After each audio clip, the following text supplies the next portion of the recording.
Hi, Liam O'Mara here. I want to introduce you to a video project I'm doing, so I'm making two promo clips for it, and this is one of them.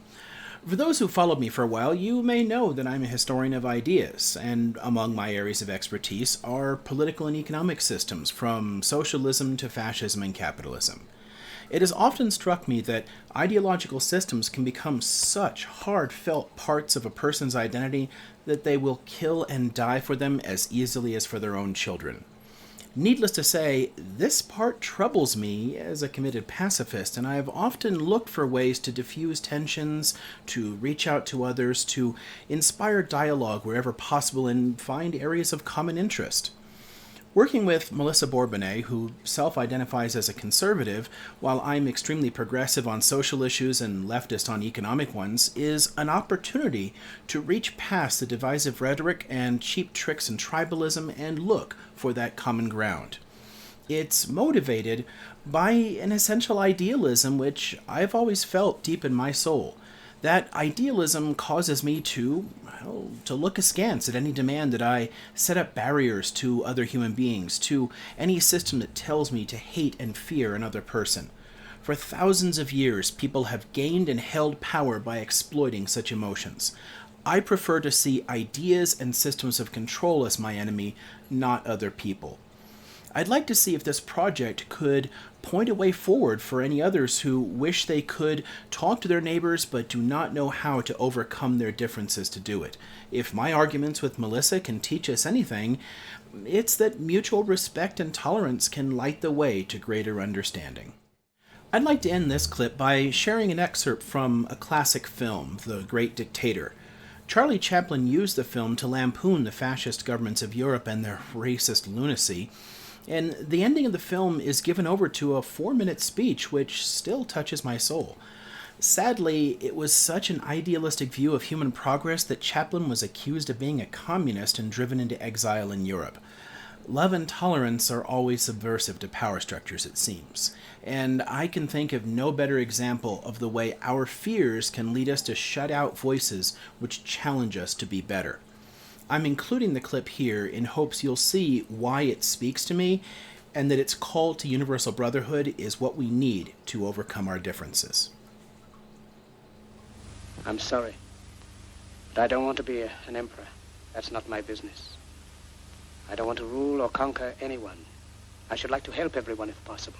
Jew, Gentile, black man, white. We all want to help one another. Human beings are like that. We want to live by each other's happiness, not by each other's misery. We don't want to hate and despise one another. In this world, there's room for everyone, and the good earth is rich and can provide for everyone. The way of life can be free and beautiful, but we have lost the way. Greed has poisoned men's souls, has barricaded the world with hate, has goose-stepped us into misery and bloodshed. We have developed speed, but we have shut ourselves in. Machinery that gives abundance has left us in want. Our knowledge has made us cynical, our cleverness hard and unkind. We think too much and feel too little. More than machinery, we need humanity. More than cleverness, we need kindness and gentleness. Without these qualities, life will be violent and all will be lost. The aeroplane and the radio have brought us closer together. The very nature of these inventions cries out for the goodness in men, cries out for universal brotherhood, for the unity of us all. Even now, my voice is reaching millions throughout the world. Millions of despairing men, women, and little children, victims of a system that makes men torture and imprison innocent people. To those who can hear me, I say, do not despair. The misery that is now upon us is but the passing of greed, the bitterness of men who fear the way of human progress.